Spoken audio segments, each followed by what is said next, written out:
We are into overtime. Our score again is 50-50.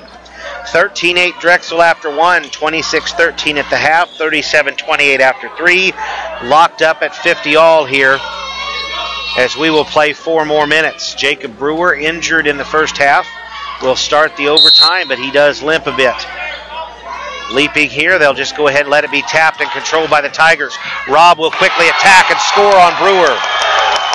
Blaine Robb now with 11 in the basketball game. Tigers' first lead of the game now comes in overtime. Brewer, jumper at this end, rims off, no good. Tigers with the rebound, they go the other way. Now you really start to question the 4 games this week. Will the Bobcats have some tired legs? Again, furious comeback last night. They won that one at the buzzer. Overtime now tonight after the Tigers fight back down 16. Starters in there for Rich Hill, and now dribble drive from the left side, and ball bounced over there, and it's going to tap out, they say, off of Drexel and be Rich Hill. That's Thompson, Corder, Heckaden, Mumma, and Robb for the Tigers. Will set Drexel's lineup in a moment for you. Heckaden with it, now comes to Robb, and Blaine will reset up top. Spins one way, now works with the basketball, flips it off to Heckaden. Ships out there along with Antley, Jones, Brewer, and Eastwood, 4 of their 5 starters. Heckaden, 3-ball misses, no good. Boy, Cole's been real cold tonight. We're 1 minute into the overtime. Rebound down to the Bobcats. They'll look to tie or regain the lead. Right side with it, ball fake from Ships on the wing. He looks left, comes up top, spike line Antley now. Jacob, what a ball game for him, 15 tonight. See if they can continue to get him involved as he matches his number. Jones gets it to him in the corner. Kyle, a good game off the bench. Up top, Ships now with it again. Right corner, Jones again with the ball fake. Junior moves, long skip, comes across. Antley gets it in traffic, and then he'll score in the lane. 17. Now for Jacob, we lock it up again at 52. Thompson goes into the forecourt now. Fans on both sides standing and supporting their respective squads. Good contingent of Rich Hill faithful down to my left, and then also back of the bench. Entry to Robb, this into the floor, lost it, man goes down, he'll spin, put it on the floor in traffic, go up and score. Boy, Blaine Robb so under control. If you are a post player or a wing type guy that goes down inside, watch how Blaine can move with the basketball. Brewer shot no good. Antley muscles, skies, gets it and scores. He's got 19 and a bark for the faithful, tying it up 54. Left side again now, working with the basketball. The Tigers up top. Entry comes to Robb. Looks left. He'll go to the left now. Pass works up top again now to Thompson. Right side, Corder elevates. Jumper good and fouled. 25 now from Bryan in the basketball game. And now Drexel in the dangerous situation again. If this is not the team you want to try to play catch-up consistently with. First foul on Chandler Eastwood. Subbing in now Gunnels as Brewer will sit. 1:36 to go in the first overtime. Corder with 25 tonight. He matches his number, or number as most of you would say it. On the way, free throw, got it, rims it home. 26 for BC, largest lead of the night for Rich Hill now, 57-54. Ships into the forecourt with the basketball. Looks right, left, comes up top to Antley. He'll swing all the way across into the hands of Eastwood. Into the corner now with it. Ball fake there from Jones, and then we're going to have a blocking foul called on Heckaden. That will be Cole's first personal to send Jones to the free throw line.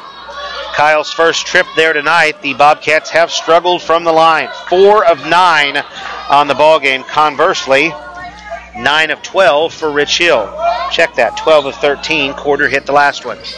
Jones here again. This is the 1-and-1. Last single bonus set we'll see today. Jones free throw, rims home. So Kyle with 9 in the ball game, and Drexel pulls within 2. 57-55. Don't sleep on Gunnels if you're the Tigers, or for the Bobcats from that perspective. Trevor just with 7 tonight, but 2 huge threes he hit late in the third. Jones hits them both. He's got 10 now. And back within 1 come the Cats, 57-56. Pass tipped, Corder gets it, back to Thompson now. We're down to 113. quarter, forecourt looks for Robb. They'll swing back up top. Heckaden holds between the circles. Antley on him. Dribble drive to the right side. Comes back now. Jacob looks to move with it. Now he'll swing over into the hands of Thompson. Under a minute to go now in the basketball game. The first overtime period. Tigers with it up one. Looking for the steal. Baseline area. They're going to say that's going to be a foul and a reach. Mumaw to the line. And that will go against Eastwood. That'll be Chandler's second. And to the free throw line again goes Jacob Mumaw. 4 points in the basketball game. All of those coming in the fourth quarter. Brewer nullified him for significant periods. First free throw, Mumaw. Front iron, rolled it off, no. He will have one more, trying to give the Tigers a 2-point edge. What a good way to wrap up the week for you. One more game coming your way, though. Shot on the way. Missed that one as well. So 2 misses this end of the floor from Mumaw. And down with the rebound come the Bobcats. 50 ticks to go. But the ball poked away from behind and turned over. 23rd time tonight, 24th time tonight that has happened. 40 ticks to go. And see here if the Tigers, several good free throw shooters, they'll want to hold it as long as they can, I imagine. And now as Heckanen is trapped on the sideline in front of Coach Rapp and the bench, Ryan will call the timeout. 57-56 our score with 34 to go. Timeout on the floor. We're back after this right here on the Prepcast Broadcasting Network. Cats will inbound the basketball out of the timeout, and they'll bring it all the way in the backcourt in the hands of Robb. Laying up the floor, we'll flip it off to Heckaden now. He'll dribble through some traffic and come into the forecourt with it. Clock down to 25. Pass comes off now into the hands of Thompson. Back to Heckaden. He'll flip off over to Robb. Spins away from a defender and then works up to the top. Now we're down to 17, and they're going to have to think about fouling, and they will on Thompson. Again, you're probably comfortable sending any of the four to the line for Rich Hill. Maybe save Mumaw. Percentage-wise, probably the lowest of the 5 free throw shooters. Gunnels will pick it up. It's Trevor's third personal. JT at the line for the first time tonight will have 2. First one on the way, and he hits. 6 tonight for Thompson, and that makes this one ultra important because it would push all the way out to a full 1-possession game. One more, rims it home. 7 now for JT. The lead is 3, 59-56. See if the Cats take the 3 quickly. Coach Harvey will take a timeout. No surprise there.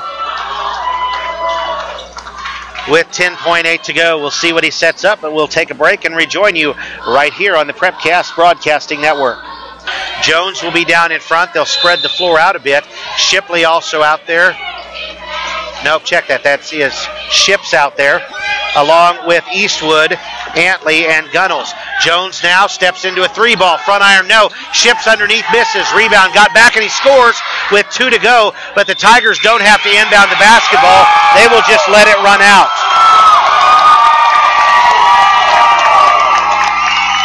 What a furious comeback that the Rich Hill Tigers are going to win in overtime. By a final score of 59-58. Again, the final here tonight in overtime. The Tigers take it 59-58 over a very game effort from the Drexel Bobcats. And they get the victory. And you almost feel like they steal one away the way that a good portion of this contest went here. After they had fallen down again by 16 with about 3.5 minutes to go, they raced back, had a chance to not only just tie it, they did that, but then win it as well. And they're not able to do that in regulation, but they do send it to overtime and then do win it in overtime as they go 9-8 in the overtime period. We'll run the scoring down for you here now on the Randy Bland Used Cars postgame show. It was 13-8 Drexel after 1, 13-5 in the second. They led 26-13 at the half. 11-15, the Tigers outscored them by 4 in the third, but they got it all the way down to 4 before that lead swelled back to 9 late. 22-13 in the fourth quarter, but again, they outscore and the Tigers do by 16 the final 3.5 minutes, and they end up tying it then at 50 final moments of that fourth quarter. 9-8 then in the overtime period, and the Tigers get the win 59-58. For the Tigers, they're paced by Bryant Corder with 26, 13 from Robb, 9 from Heckaden in the basketball game, 7 from Thompson, 4 for Moomaw. That's the 5 starters. No one else scored. Kailborn, Delosier, Humble, and Smar all played. Did not score tonight for the Tigers, who attempt 17 free throws. And they hit 12 of them, 16 turnovers in the basketball game. And again, by all rights, the Tigers likely considered dead to rights tonight, down 16 with 3.5 to go, and they fight back and get a win here on the road. The final again in overtime, 59-58, heartbreaker for the Bobcats.